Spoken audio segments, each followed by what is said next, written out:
Hi everyone, welcome to our presentation on Microsoft Sentinel. We'll just wait a minute or so for more people to join and then we'll get straight into it.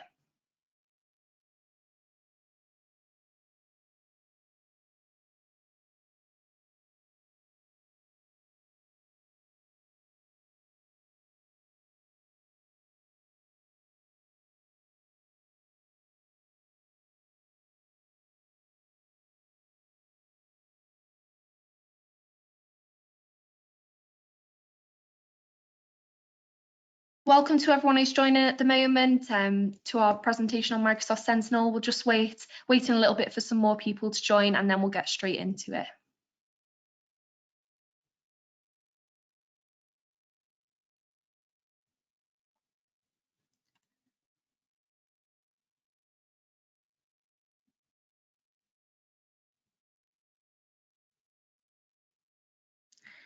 Okay, great. So afternoon, everyone. Welcome to our brand new webinar on ways in which you can increase your security monitoring in Microsoft Azure using managed detection and response for Microsoft Sentinel.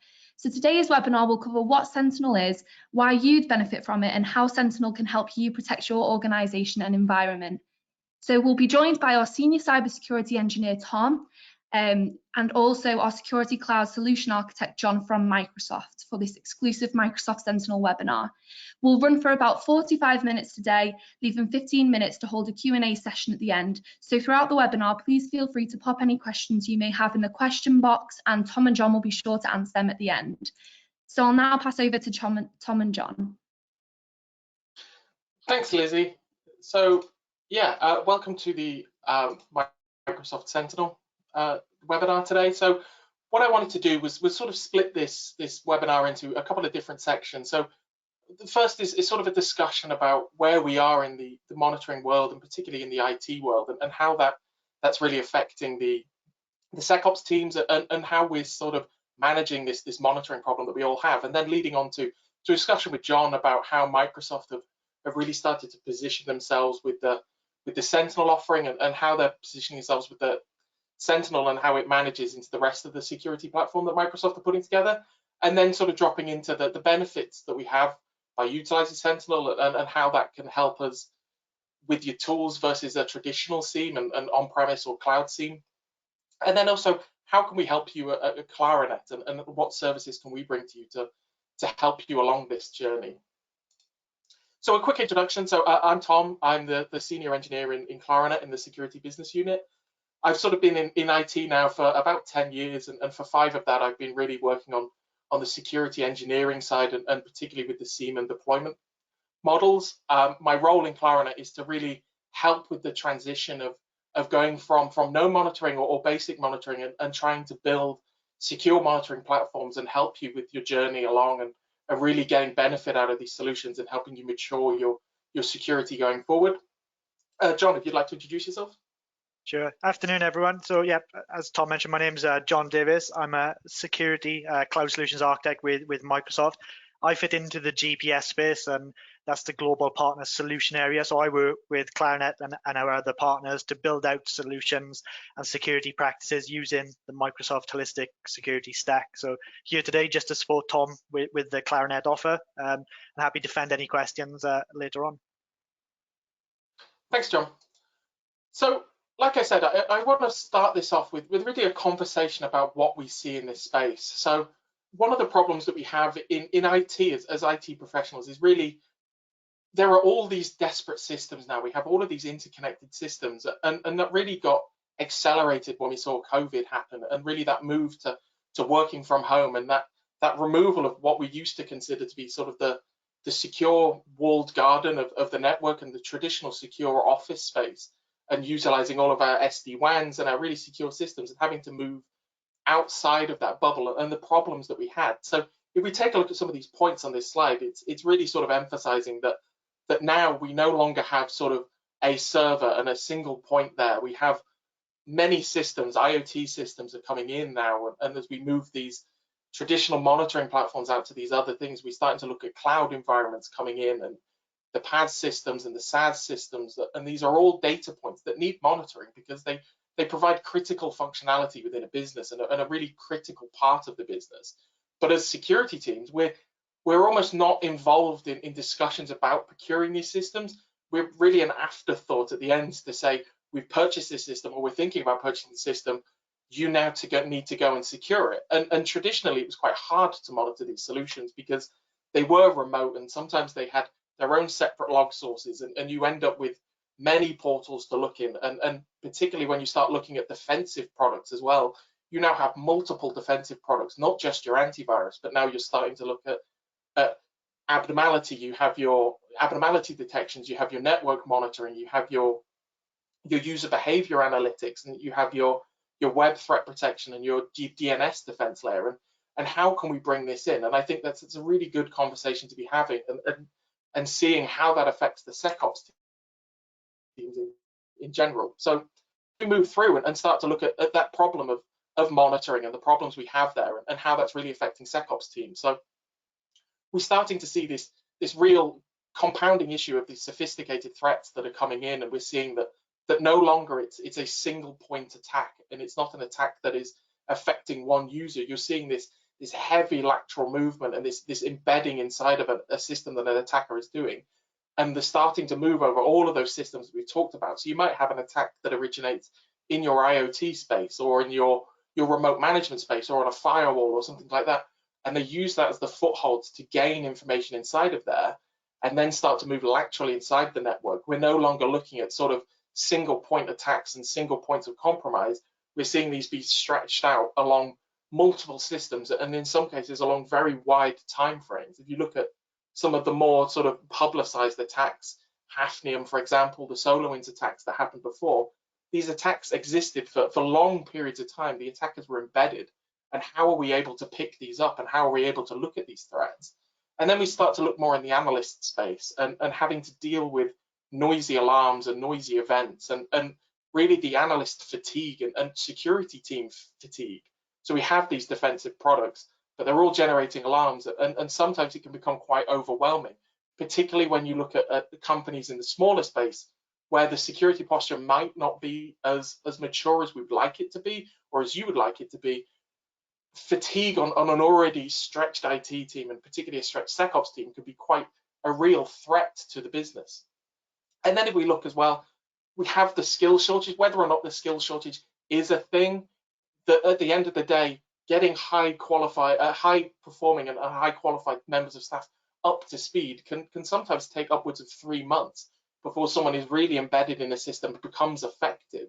And again, particularly in smaller, less mature teams, again, it can be a compounding threat and a compounding problem. And then we start to look at the IT space, where we're seeing discontinued products that are moving outside of what we would consider to be in support, and maybe these systems provide absolutely critical monitoring inside of an environment, of critical system, but they need to rely on that legacy system. So how are we going to be able to protect those? And that's where you start to have this conversation about SIEM. But then the traditional conversation with SIEM was really SIEM was aimed at the enterprise level space. And all of the conversations that we used to have sort of 3 or 4 years ago was, by the time you needed a SIEM, you needed it because you'd grown to a point. And actually, the smaller companies with less mature offerings and less mature security platforms, they really didn't have the money and the expertise to be able to manage a SIEM. And that's where we're starting to see these cloud offerings come up that offer scalability and able to offer a SIEM and a security monitoring tool to even the smallest environments. Then you're compounded by the fact that you need someone to monitor this. And I think that's where we can start to touch on the MSSP space and how we can get in third parties to help assist and grow that security platform and that security monitoring. But where do we see Sentinel coming into this argument? And I think that's absolutely critical here.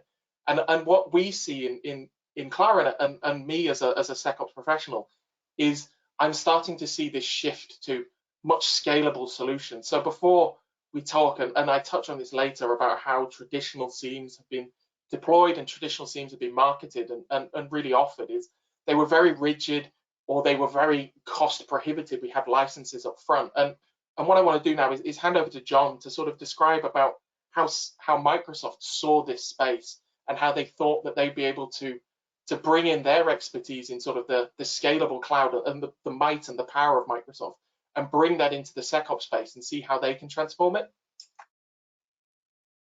Super, thanks, Tom. Yeah, definitely. And kind of going back to kind of first principles, why Microsoft, why Sentinel? So kind of Microsoft on the front lines. What are we doing? What are we seeing? So, just last year, or currently this year, we're protecting 650,000 organizations across 120 countries.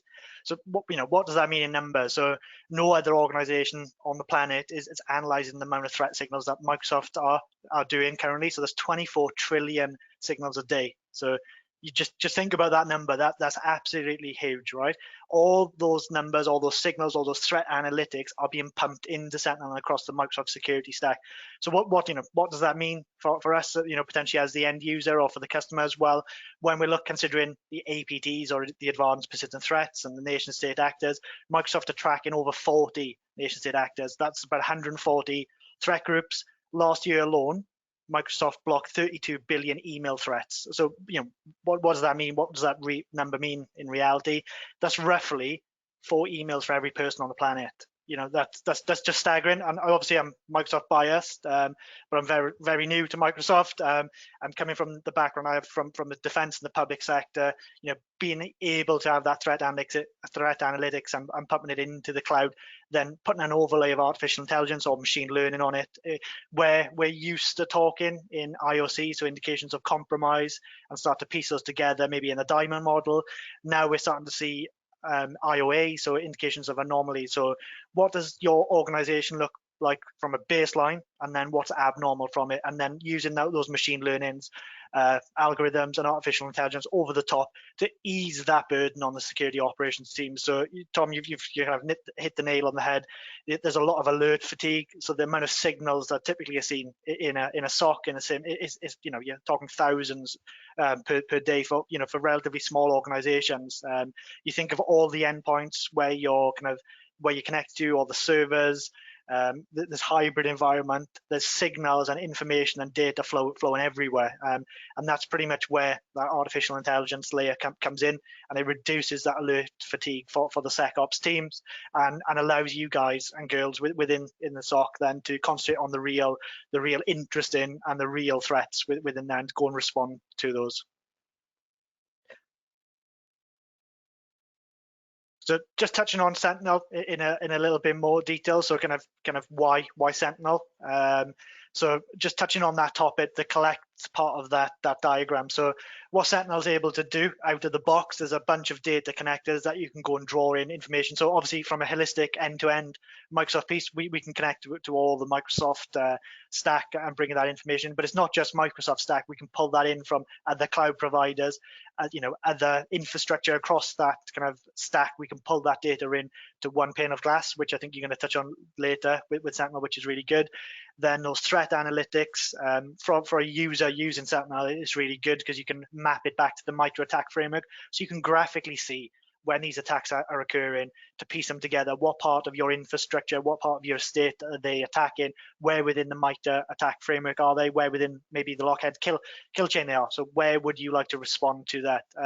And that's kind of at the user interface. But then for the more advanced MSSPs like yourself, where you're kind of going into doing that tier 1, tier 2 threat hunting, the kind of the active and the proactive investigations using the custom query language, so the KQL, you can go away and do advanced threat hunting. So not just what's happening today, maybe what's happened in the past, using all those analytics and data and just checking, is there any anomalies? Are there any threat actors that have been in the estate? Is there anyone living off the land, and being able to detect those from the numbers?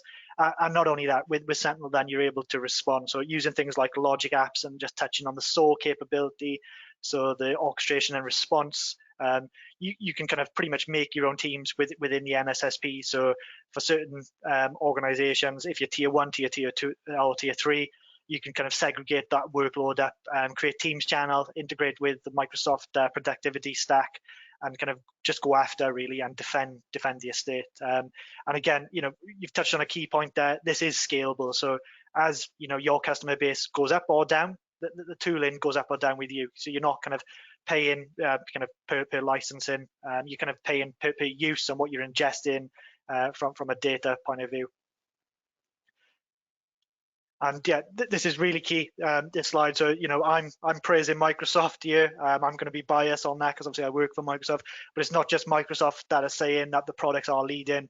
You've kind of got independently, you know, organizations doing this. So not just Gartner, Forrester, putting Microsoft security products and the holistic security stack in those magic quadrants. We're seeing an investment from Microsoft of $20 billion over a period of time. We're seeing growth within the security space of 40% year on year. And, you know, we've got some skin in the fight. So you kind of, where traditional SOCs, if you're on-prem, you were just looking after this, you were defending the estate on your own, you know, partnering with, you know, a Microsoft partner like yourself, and then getting the Microsoft threat intelligence on top of that, it's just huge. You're in the fight together with Microsoft, you know, with the Dart and the Mystic teams and all those threat analytics being fed into the products. Thanks, John. So what I want to do now is really talk about, again, hitting those points about these multiple systems and how we can sort of structure these and really mature the space, and how we can leverage that power of Sentinel. So if we take these, for example, so we've got router logs, we've got the SaaS platforms, servers, firewalls, and event logs. And from my point of view in the engineering and when I've done analyst stuff and in incidents, it's really not complicated to take a log from a router or a firewall or a server.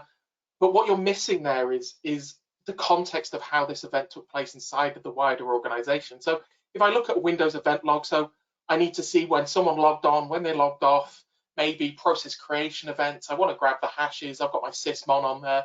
I want to get that information. But all I'm seeing is the Windows event logs from there. I can pivot over to my firewall to see maybe where those connections originated from, or maybe where those connections were destined to go to, and I can build a picture there. But what I'm really missing is the context here. And when we start talking about those sophisticated attacks and those attacks that are taking place across multiple systems, you're really blinded if you're only looking at these single points. And again, this is more of a problem that affects the smaller space, so the SMB world, rather than the enterprise, because the enterprise has had this tooling in there for a while. But what we're seeing is the evolution now that we can bring enterprise level protection to even the smallest of clients, and how can we leverage from that. So what we really see absolute benefit from is the collection of all of these logs in a single space and a single point. So like John said, we can leverage the tools inside of Sentinel to be able to query across multiple detections and multiple pivot points. And I think it's a really good point as well to say that in a SOC, as a traditional SOC and traditional SIEM, we were incredibly focused on IOC, so the single point and the indicators of compromise. And that would normally tend to be an IP address or a file hash. Maybe it's a process name and a file name. But again, these are the single points. And what we see with this shift to these cloud SIEMs and sort of this next generation of SIEM is the move to abnormality detection. So we're taking all of these events and we're looking at them as part of a much wider picture, and almost treating the entire organization as one organic log source. So we're able to pick up this lateral movement and this single point going into multiple points quite easily. And I think that's the strongest point that I have from an engineering space and how I'm writing my rules and my detections, particularly when I'm involved in incident response, is the ability to be able to query multiple data sets, but also harness the power of the cloud and the platform to be able to pull down those events and pick out those abnormalities. So if we take a look at sort of a ransomware type attack, so what we start to see on the left here is that initial point of ingestion. So it's typically a phishing email, or it's a drive-by download where someone's been spoofed. So we could see email account compromise, we could see a conversation interjected inside an already established conversation of, I've attached the new quarter's finance here, please open the spreadsheet, open that spreadsheet, run those macros, and that enables a threat actor to gain that foothold. But once they've gained that foothold, what's the next sort of steps in this attack? So we've got that initial ingestion, we've got that initial exploitation. So what we're going to start to see happen next is that really that command and control. So we've established the foothold, that's the automated point of the attack out. That's the sort of the victim-led approach to this. And now we're starting to move to the command and control and really the hands-on keyboard side of this attack. So that's where we're starting to see threat actors interacting with the machine, performing reconnaissance. Maybe they're supplementing this with breached accounts that have been available on the dark web, or maybe they've been traded back and forth between threat actors from previous phishing attempts, or maybe we're talking about possible compromise of supply chain, and that's how they're gaining these accounts. So once they've started their hands on keyboard, what they're going to want to do is start to move laterally through the network. So we want to start elevating privileges. So we've compromised the host. That's great, but how are we going to move to what is the ultimate, really the end goal here?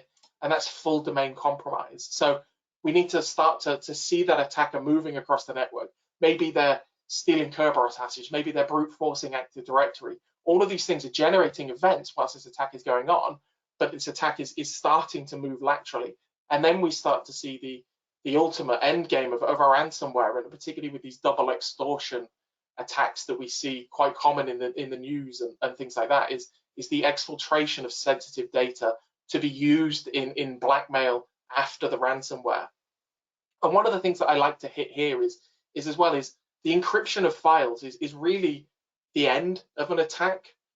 By the time files have been encrypted, they have been exfiltrated off, and the attacker has been present in the network for a number of days, if not a number of weeks at this point. So how can we take this attack and really break this down in terms of how we're going to monitor this inside of a SIEM, and how we're going to use those multiple points as single point IOCs, but also taking a look at them to detect them via the abnormality detection and the rules that we can create. So that initial point, we're going to be taking the 365 logs. So we want to see those emails coming in. We want to see safe link details being clicked, and we can start to pivot over to maybe DNS protection of web filtering that might be in place. But then if we start to look at the command and control and the lateral movement and things like that, we start to look at going to those log monitorings of a computer, of a laptop, of a workstation. We want to see that process creation event, that initial foothold, that backdoor, so that dropper that came off of the initial file.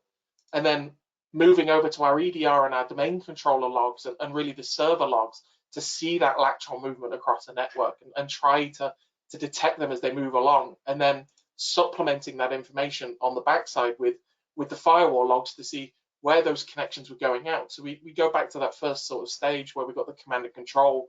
We should be picking up things like beacons. So if we're looking at particularly advanced threat actors, so we're looking for their Cobalt Strike beacons, their initial sort of Trojanized software beacons. So we're looking at our firewall logs. And as you can see, this attack spans these multiple places, but the beauty of having something like the SIEM, and particularly the beauty of having something like Sentinel, is we can really just view all of this as one thing and one event that spans these multiple different places. So how can we take this, for example, this thing, and how are we able to help ourselves? So we have these logs and we have these events, but maybe we need to get some more information, and that's where we start to see the threat intelligence side come in. So as part of the Sentinel offering, we have a lot of the threat intelligence from Microsoft already baked into the product, and we have a lot of these things baked in there. But how are we able to extend that? How are we able to bring our own intelligence into this and our own perspective? So what I've tried to sort of pick out here is I've chosen three threat intelligence feeds that I use personally. There are hundreds of these threat intelligence feeds. Analysts have their own biases for where they like to gather their intelligence, whether it's from blogs, write-ups, Reddit posts, any number of things. It could be closed source intelligence that you get from partners, and it can be these open threat intelligence fields. So by leveraging the threat intelligence and enriching the data that we have and these logs that we have, we can overlay an extra level of protection and an extra point for an analyst to really start to reduce their alert fatigue, to make sure that they're getting exactly what they need in front of them at that point in time. And so we start to leverage these threat intelligence platforms. So by using this, we're starting to gain a visibility and access much wider outside of our traditional sort of approaches here. So if we were to look at OTX or Risk IQ, we're able to access much wider community, and we're able to get visibility of attacks across sectors that might not be particularly relevant to you or particularly relevant to your industry. but there may be sort of similarities between here. And also you can use this threat intelligence to start to think about how are you seeing different industry verticals. So if we take the housing sector, for example, and local government, where we might see one attack targeting one housing provider or maybe one local government provider, we will typically then start to see those attacks go across.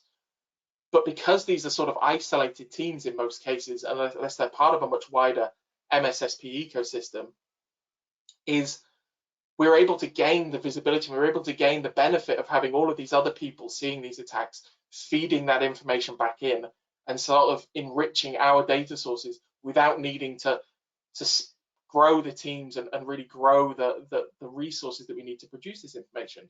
And then there's sort of a last point there about MSSPs. So it kind of hits in the same way. We as Claranet and other MSSPs really generate our own threat intelligence and our threat anomalies by default, because we have access to many systems across many different industries. We're able to generate our own. But what I wanted to do here as well is really drill into one. So I've chosen OTX. OTX is a platform that I'm very familiar with. I've used OTX for about 5 years now.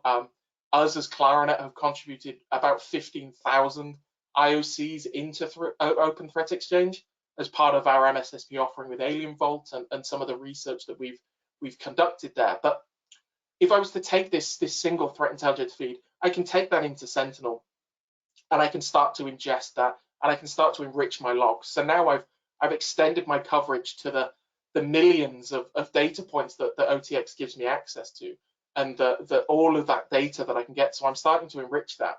And that's brilliant for my Sentinel, but I'm still only reporting on that data. So I'm still not really doing anything around the automation. I'm just taking in this information, I'm processing it, I'm alarming it, and that allows the analysts and the SecOps team to really benefit from that extra information. But actually, if we start to think now with these next generation sort of SIEM products, and there's this new push to the cloud, and particularly with the Sentinel and the Microsoft spaces, how can we use that threat intelligence to really help us in our not only detection but also in our response? So one of the things that I've been playing with, and one of the things that's quite well discussed in the community in general, is we can take this threat intelligence feed, we can supplement Sentinel, but actually I can now start to feed that same threat intelligence to my other products. So I can start to feed that same threat intelligence to Microsoft Defender, or I can send this over to my other EDR products. And now I've extended my visibility not only from the detection, but to the automated response. So I'm really pushing my boundary inside the network and being able to automate my ingestion and automate my blocking. So if I take Defender, for example, and I run my Defender in EDR block mode, I can take my threat intelligence, I can take my IOCs and my hashes, supplement the already trillions of data points, like John said. I can enrich that, and now I've extended my blocking to automatic. And I can take that automatic blocking, I can report it back into the SIEM, and I can use that information to then work out, looking at the data points and see, is this a problem that is existing inside of the network, and do we need to do something about it? And I think that's really key. And what I want to sort of say as well here is we're starting to touch on this automation. And one of the things that we've seen in traditional SIEMs and sort of the traditional SecOps space is automation on this level has never really sort of gone beyond the EDR. So we've gone into the EDR and the XDR space now, and we're starting to see some automation come in, but not in the same levels really that we've seen around the rest of the IT space. So where you have automation around your networks and automation around your cloud, that level of automation has never really touched the SecOps space. And we started to see it creep in the past couple of years with SOAR and the security automation and response side of things. But how can we start to accelerate that journey, but whilst also keeping what is arguably the most important thing here, which is the human-driven element? I think antivirus works very well because it's a single point and it needs to respond quite quickly. But when we're talking about threats existing across multiple systems and multiple places, the risk of heavily automating that and potentially causing yourself a headache and maybe adding to, again, the alarm fatigue that we talked about earlier, it is really an issue. So what I wanted to hear is really talk about the automation. So like I said, we've not really seen this level of automation come in. And what I found with working on Sentinel and really sort of from my engineering side talking about Sentinel is I can start to build complex automation tasks very quickly. So one of the examples that I like to pull out here is from an analyst point of view, we receive an event, we receive an alarm, and then we need to do a set number of actions to really gather that intelligence and gather that information. So if we take, for example, an antivirus alarm that says it communicated with a known malicious host. So I'm presented with a file hash, and I'm presented maybe with a URL and an IP address. So in that 30-minute window that an analyst has to triage that event and to understand what is going on inside that event, the analyst will need to go to whatever tool they use to gather this intelligence. Maybe it's Talos from Cisco. They'll go to Whois to try and find out who owns that domain. We'll start looking at virus total to see, has this hash been seen before? We'll start looking at sandboxing. Maybe we have a file that we need to analyze. And all of this is eating up into that critical 30-minute triaging time. So how can we automate this? And I think that's one of the benefits that I've seen really on the Sentinel platform is taking this automation and really stepping it up. So those slightly mundane tasks of taking that IP address, transforming it into actionable sort of data that an analyst can use, we can automate that. So by the time an analyst responds to an alarm and opens up that alarm in the portal, that initial triaging phase has been done for them. So we're enriching and we're taking all of this automation in there. And then what we can do is start to present an analyst with next steps. So we can start to harness the power of the cloud to be able to do some quite clever things around automating these next steps. So if we start to look at the Microsoft stack, so we have an IP address, we present that information now. So we've turned it into geolocation. We know where that IP address is. Maybe it's an unknown host. It could be a newly spun up VM in something like Azure or like DigitalOcean. So we start to get that information, but now we need to go into that next steps. Now we need to go into that containment phase. We've identified that this is a real threat. We've assigned it the correct priority. So now we're looking at possibly a P3, P2 level of event. So now we need to go to the containment phase. And again, it's a very human-driven thing. So we need to maybe lock out that user's account. We need to lock out that user's machine, or maybe we need to apply a block to the firewall. But again, that's pivoting to the domain controller, that's pivoting to Azure Active Directory, and that's pivoting to the firewall. By using this automation and the SOAR capabilities that we get inside of Sentinel now, we can start to automate this task. So the analyst has triaged it, we correct that it's an event. Now we can pivot over to our set of logic apps and our automation and start to block that instantly on the firewall. We can take the human element out of this and leave it to the automation so it becomes predictable, it becomes auditable, which is key in any sort of SecOps space. And also we're removing the human sort of error from this. So maybe you need to lock out 4 or 5 accounts on a domain controller and Azure AD. An analyst may, in the heat of trying to do this, maybe miss one of those accounts. And because we've missed one of those accounts, that attacker still has that foothold. Whilst if we move to this automation approach and really leverage the power of logic apps and being able to attach those into incident playbooks and things like that, we have a single point, and we know, because we have that audit trail, that these have been done. We have those on the timeframes. We have all of these events timestamped. And again, that assists in sort of the aftermath of an investigation. So when it comes to writing up, we already have all of this information presented in a usable way. We remove the analyst needing to keep notes about how an investigation happened, because we're keeping all of those notes and all of those actions inside of the event and inside of the platform. So we're really sort of leveraging that single pane of glass that I talked about, because we're storing all of this information as close to the incident and as close to the events as possible. And so we're not going to lose a lot of that information. So that's sort of the really interesting things that we have from Sentinel and really how we're using Sentinel. And I can talk all day about the sort of the very more technical side of things and how we can do things and leveraging KQL to do abnormality analysis and things like that. And I think this is this is the very tip of the iceberg about what we can do here. And I think from my point of view in the engineering spaces, I'm really excited about this because I've never had these tools before. SOAR tools have been very expensive, but now we're starting to see that democratization. We're starting to see that sort of flattening of this environment by being able to give this and being able to give these tools in not only an easy digestible way, but also a cost-effective way, because SecOps budgets are always at the limit. There's the meme that goes around that budget before a breach and budget after a breach is vastly different, and that's always going to be the case. That's always going to be the case in IT, that budget never fulfills the ambition of the team. So how can we make do with what we have and make do and secure the organizations that we have with the money we have there? And that leads sort of nicely onto how we can start to leverage Azure, particularly from a licensing model. So the traditional model of a SIEM was quite rigid.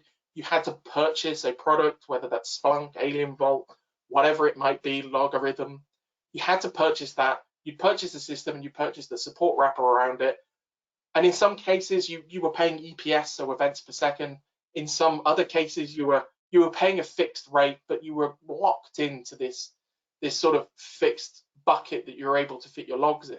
And in some cases, that's really beneficial. So you have a predictable amount that you spend per month.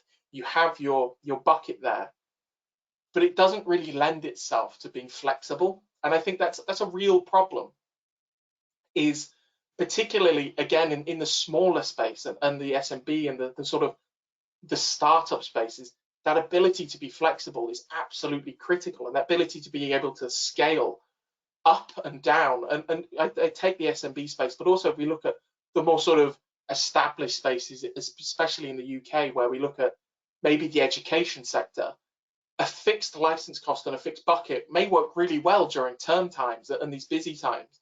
But actually, when you start to particularly look at a university, for example, you have 3 months where there isn't really that much activity, but you're still having to pay for the log sizes that you're going to expect come October, November, and December. Those sort of those busy 3 months where students are coming back in and data's really sort of ramping up.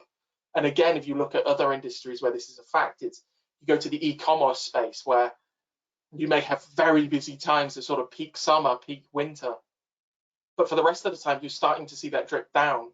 So you need to be able to scale. And that's where we really see Sentinel is filling this. So we're able to scale up and scale down quite efficiently, but also being able to leverage the power of the Azure platform and some of the sort of the terms that maybe the cloud ops team and the IT team are familiar with, where we can start to, if we want a fixed license size and we want that fixed sort of predictable outgoing and that predictable OpEx sort of space, is we can start to buy reserved instances.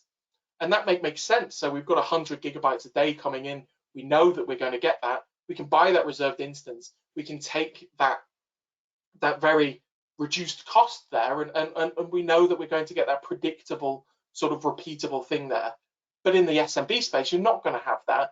You're going to have much smaller ingestion. So that allows us to pay per gigabyte and pay per ingested log source and really scale it up. And one of the things to touch on here as well is being able to leverage the solutions from Microsoft. So there are numerous discounts that are available for different products and different things that can be ingested inside of Sentinel for free and at much lower cost. And that's, again, that's probably an entire webinar in on itself. So what I want to really hit here is we're moving away from this fixed license and this really rigid model into something which is much more flexible and something that can really flex with you and your business. So we've talked about all of these things. We've talked about Sentinel, and what I've talked about is really the platform in general. And anybody can do this. Anyone can spin up these environments and start to get alerts and start to action it. So why would you want to partner with a third party? Why would you want to go with an MSSP? So I want to hit on some of the points we touched on earlier, where you're starting to see, particularly with smaller SecOps teams internally, they have priorities around securing that estate. And maybe they don't have the resources to be able to monitor a platform 24/7, or maybe they don't have the skill sets needed to look at different systems. So they have a network guy and they have a server guy, but but the chances of them maybe being off are quite high. So in an incident, you need your network guy, and you need your SecOps guy, and you need your IT guy, and maybe that's not possible in this smaller space. And that's where we see real benefit from partnering with an MSSP. And I'll touch on why I think it's beneficial that you partner with Claranet, for an example. So another point that I want to touch here is the independent view. And one of the conversations we have as a very well-established security provider, and obviously the much wider side with our networks units and our cloud units is, well, how are we going to be able to offer an independent view? And that's really critical here. So an MSSP can offer a fully independent view of your system because it's effectively an outside eye looking in. So where an internal team may have been generated through sort of organic growth from your IT teams, and people start to take an interest in SecOps and the security space, and then a security team is formed, they may have biases, and they may take a look at something and say, well, actually that's normal activity, that's I know that person, that's fine, yeah, no, that's that. When you're gaining from an MSSP is really that independent view, that it's a third party with no real attachment to that network, no idea about how that network was formed, but we can take this sort of outside view purely on what alarms we're seeing, and then help that journey maybe along the clients who are less mature in that security, and help assist bringing that maturity along, and really taking use of the investment that's been put in there. And then we have, again, the access to the larger data sets. We have the access to the quicker rate of change. So an MSSP is able to quite quickly develop rule sets because we have access to these much larger data sets. We have much larger sort of eyes on different systems. So our rate of change is a lot more sort of quicker, because we're able to see multiple events of multiple, say, ASA firewalls or Palo Alto firewalls. We're going to have hundreds of those deployed out into the estate. And in Claranet's case, it's thousands of these devices deployed out. So the chances of seeing quite obscure or maybe abnormalities in there is higher than it would be in a sort of a traditional closed off SOC internally.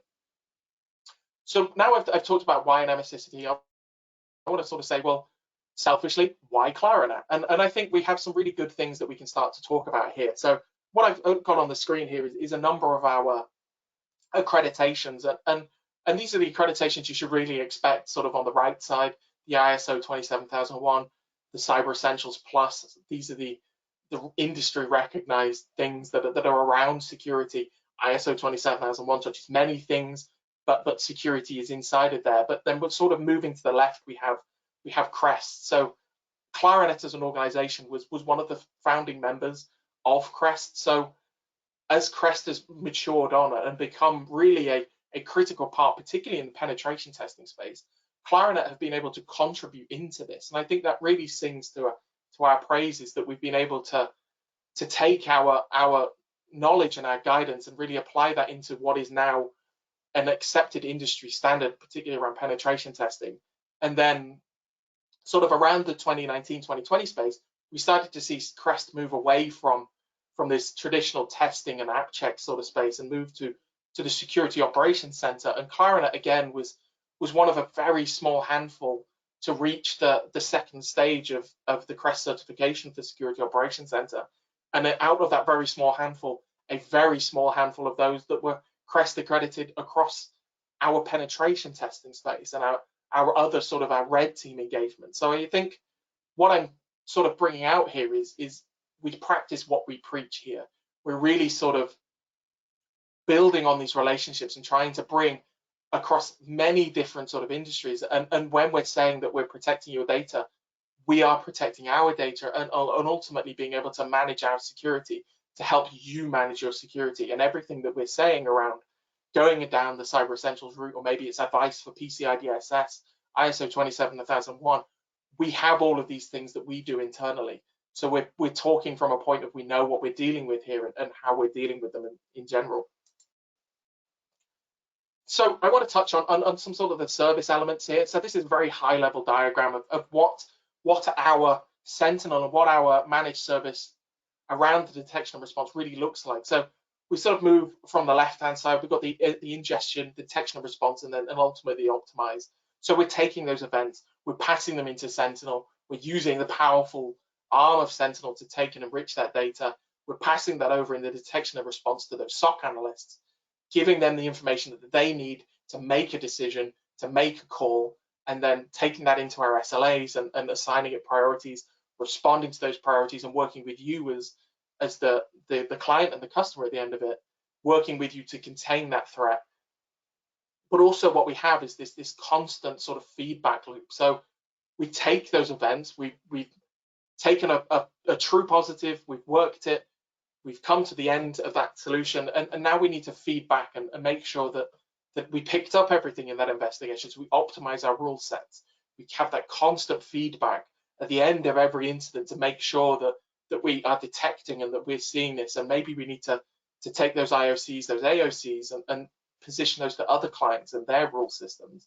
And then also the other important bit there is taking away those false positives. So that's the alarm fatigue that we see, and removing that, feeding that back into Sentinel to optimize that. So when we do see a threat, we're reducing that alarm fatigue to make sure that the threats that we're seeing and those threats that we're reporting on are critical threats and they need to be responded at that time. And then we have, off the back of this, we have the monthly service reviews and those monthly service reports. So as part of this service, the analysts produce a report every month, and that details sort of what we've seen inside the environment. So we report on those SLAs, we report on those threats and everything like that. But also, it's a point in which the analysts can identify maybe there were some key incidents that happened in that previous month, and writing up why we thought that those were the case and what steps we took, and presenting that information in sort of clear and concise language.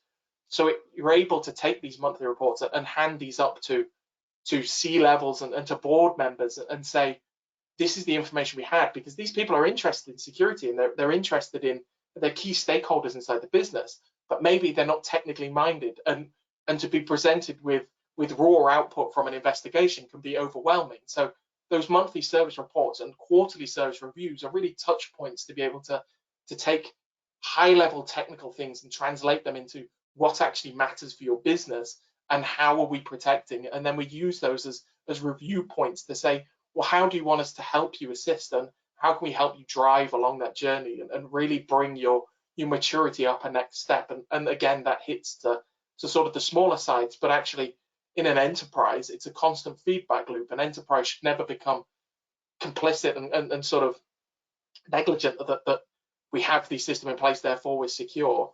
Security is ever moving forward, and we need to keep up to date with that. And these feedback points between those different teams are absolutely critical. So what we do here at Claranet, and to sort of simplify that sort of seamless integration from our SOC into your environment, is we leverage what we call the Claranet Online portal.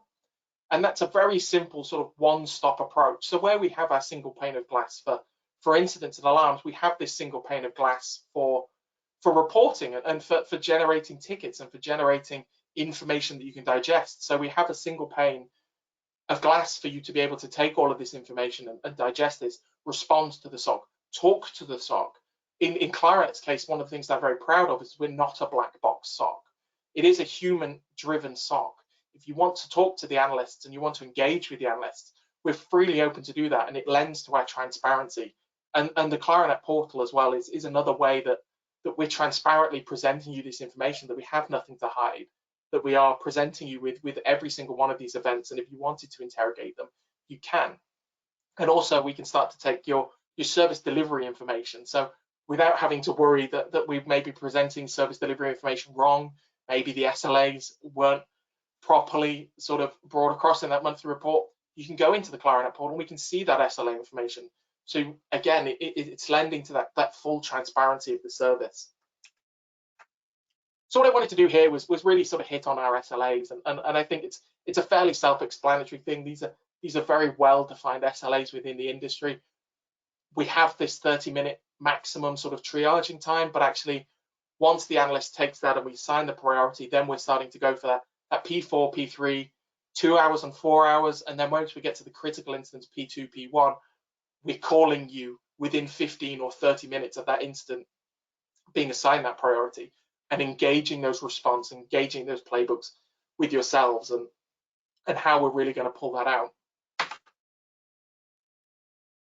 So how can we help? How can we help you along this journey, and sort of what are the next steps that we can really assist, and how can we as Claranet and as well, how can Microsoft help sort of engage and bring this along? So I've sort of broken these down into sort of these 4 points that I want to bring here. So we've got the introduction call, and that's really a scoping exercise. So that's what we can do around having a discussion. So you want to take this security system, and you want to have a conversation about Sentinel. So that's really a touch point to say, well, let's take a look and see what your log sources are, and how can we do this. And we move to that scope and deploy phase, where we're starting to look, and maybe we want to start looking at a proof of concept of Sentinel. So as part of this, we can offer up a 30-day free trial of Sentinel, up to 10 gigabytes a day of data ingestion. So we can help you along this journey by saying, let's move to a proof of concept, so we can help flesh out those cost models. How much is the service going to cost? Give you visibility into things that you might not traditionally have had visibility to, and sort of give that introduction to the Sentinel environment and the Sentinel workloads. And during that proof of concept, that system is monitored by the same SOC that if we were to move to live service would be monitoring. So you're gaining those expertise, you're gaining that initial injection of a team inside there that we can really start to take and leverage here. And then after we've got that proof of concept, you'll receive a write-up. So we receive a monthly report of what we saw in there, and then we can start that conversation of, these are the things we saw, these are the data events we saw, this is how we saw from our perspective that environment, and how can we start to move that conversation forward, so move potentially from a proof of concept into something which looks more like live service, and how can we bring in maybe other third-party vendors from Microsoft, or maybe the existing EDR capability that we have inside of the Claranet, and help you along that journey. And I think that really is a nice way to put this in a nice journey that we can bring you along from sort of the initial discussion phase to actual deployment and an actual system here that we can monitor and really get into. So that sort of ends my presentation, really. I think I've been talking for way too long, so I will, I guess, open this up to questions from the audience. Yeah, that's great. Thank you so much there, Tom and John, for that amazing presentation. I really found it interesting myself and useful too, and I hope you all did as well. So yeah, we'll now start asking any questions any of you may have. So again, just ask them in the question box, and we'll get started on them. We do have one already for you, Tom, that's come through from someone. So one of the questions we have now is, where do the data logs themselves live? So that's an interesting point, and again, it sort of leans itself quite nicely to the Microsoft and Azure space. So because we're applying Sentinel on your environment inside of your Azure space, you own the data. So all of your logs go into a log analytics workspace that remains inside of your tenant, and then we overlay the service on top. So we use a tool called Lighthouse, and that gives us access into your Azure environment, and we can lock that down to even the resource group that these logs sit in. So we can apply our service over the top. We can start that monitoring. But at the end of the day, those logs never leave your system. So we're never ingesting anything into Claranet. You own that data. That data sits in whatever you want to put that inside of Azure, UK South, US, the South African data centers, the European data centers. Wherever your compliance needs that data remains with you. You have full ownership of that data. And I think that's a really good point, that we're not taking those logs off to another set of servers or another set of systems. You retain full ownership of that data. And again, the transparency of all of this. You can see that information, you can query that data, and really those logs still remain inside of your environment. We're just overlaying on the top of it. Great. No, thank you for that, Tom, there. We do have another question in for John, actually. Someone's asked, what's next? Because Microsoft touches on Risk IQ, but what's next for Sentinel? Yeah, sure. So that's a really good question, and I think covering that point from Microsoft's investment, the kind of the $20 billion over a period of time. So you're seeing some acquisition. So I think it was last year we acquired CyberX. That's now been rebranded as Defender for IoT. So Microsoft's moving or pivoting slightly from the IT space and expanding into the operational technology, so ICS, so industrial control systems, IoT. So all of that can be brought back into this one pane of view in Sentinel. So you can have a managed SOC, or an MSSP, not just monitoring your IT estate, but also monitoring the OT estate. So if you're a pharmaceutical, if you're a car manufacturer, if you're oil and gas, as critical national infrastructure, all of those sensors, all of those ICS. So if you're kind of working in the PERDEL model, which kind of is slightly different to the IT model, so different things are segregated in different ways, you can start to see that view. And not only do you start to see security events, you got to see operational technology events. So you're able then to apply some more machine learning from maybe maintenance, preventative maintenance areas, where things are online, where typically you may have third parties coming in doing maintenance and bridging the air gap from your operational technology environment to the internet, which is, it's obviously a bad thing to happen. We've seen, a magnitude of attacks over the last 24 months, if not further, in operational technology space. So that's one area. And another investment has been obviously the acquisition of Risk IQ. So Risk IQ right now, we're getting some integration into Sentinel. So some, I suppose, in the API, so some enrichment of those data sources coming in. And I suspect over the next 12 to 24 months, the other Risk IQ platforms, so understanding what your threat land looks like from an external view, using those tools and platforms as an OSINT, so open source intelligence gathering on yourself, any looking for any shadow IT or any fake domains that are maybe replicating your environment, trying to set up phishing command controls in the web. You're going to start to see some of those products coming into the Microsoft kind of holistic view. And yeah, some of the other stuff you're going to get to see some of the cloud NOCs coming in, but then we're pivoting slightly away from the Sentinel and the SIM tools, more to kind of what's the identity side there. So I won't touch on that now. I'll keep that for another call. Great, thank you there, John. We have had some more questions in here now. So either for you or Tom to answer them. So one of them is there recommended hardware such as switches, firewalls that Sentinel prefer over others? I think it's a point, and it stems to that sort of the legacy thing. Sentinel, if it sends a log, at the end of the day, Sentinel can ingest that log, and we can do that very well. Where we see sort of enhanced benefit here is particularly around the SOAR space.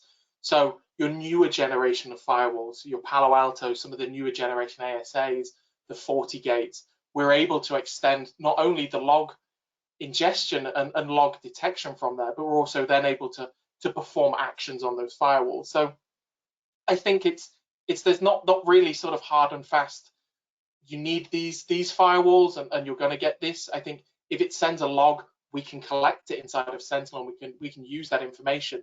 The newer generation of things, and as you go through hardware refresh cycles, you're going to be able to start getting that sort of that SOAR element and that response as more of these systems become interconnected. Great, thank you there, Tom. We've got another one in as well. So currently looking at Sentinel alongside MS Defender for Endpoint. Am I right in thinking there are log ingestion costs for Azure Monitor as well as Microsoft Sentinel? Incidentally, is there a Defender for server, or is there Defender for Endpoint suitable for servers too? Sorry, I know that is a big question there, so if you need me to repeat it, just let me know. I'll answer the... Go on, Tom, sorry. No, I'll hand over to John for that one. Sorry, just having a coughing fit there. So I'll answer the server one. So I think this week it was announced that Microsoft Defender for servers, so there's a P1 and a P2 plan for that. There's some internal information that's just being sorted out, and then there'll be some public announcements on the Defender for servers. So just kind of stand by on that for that question. And can you repeat that at the part of the question, so I can just... Yeah, sure. So the last bit, is there a Defender for server, or is Defender for Endpoint suitable for servers too? So yeah, I'd go for Defender for server when it's kind of when you're going to get on that announcement, because it's going to be from a cost perspective where that server stood up and how it's going to be able to do the response is going to be the better option. Defender for endpoint, again, you can drop an agent down onto it and kind of use it as an endpoint, but preference would be stick to the Defender for server and just wait for those announcements this week when they start to kind of filter out. And let's have a read to the last bit. I think I could touch on sort of, I think the first part of that question as well is around the logs and the cost of those logs. So again, you can ingest these logs in, and so from Defender for Endpoint point of view, we can get the alarms inside of Sentinel, and that's what is considered to be a free ingestion there.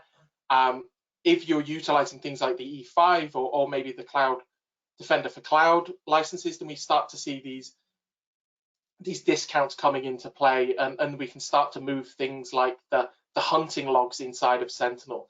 And so instead of needing to take the alarm and maybe pivot to Defender for Endpoint, we can ingest those logs into Sentinel at a much reduced cost.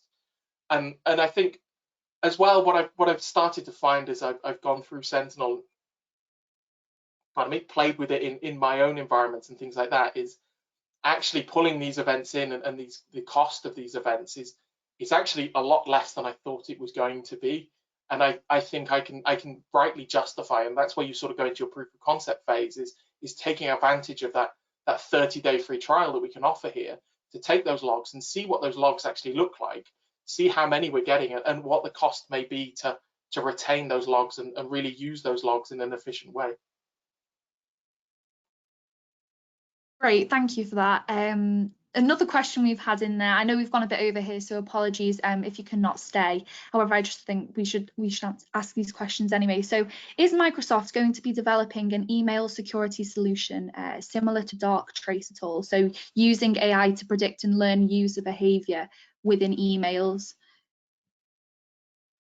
So as part of the Microsoft Defender for Office 365, there's some artificial intelligence in there. These alerts then can be pulled straight through into Sentinel to kind of get the one pane of glass. You can buy the product or use the product individually, or you can use them as part of the Microsoft M365 package. So you're kind of touching on the E5, E3 licensing, and due out is the Defender for Business or Defender for Business Premium offering. So you're going to get some of these packages coming through. So kind of typically where at a high level at an enterprise, you'd have this capability, it's going to start to feed down into the Defender for Business and Business Premium. So offering for, the same type of enterprise capability for small, medium businesses as well. So right now, there's further development from the product groups, and there's always going to be development in the AI and ML space, looking at abnormalities, but certainly from, I guess, an endpoint protection as well, you're kind of getting into that details. But in terms of a like-for-like comparison, I'm not sure exactly what that product offers from an AI perspective, from the behavior, but certainly from a user behavior perspective, we've got that built into Sentinel as well. So you can use it from looking at insider threats. So if your personnel could potentially be moving data from your estate outwards from a more espionage point of view, you kind of got that insider risk management. So users, what do they typically do?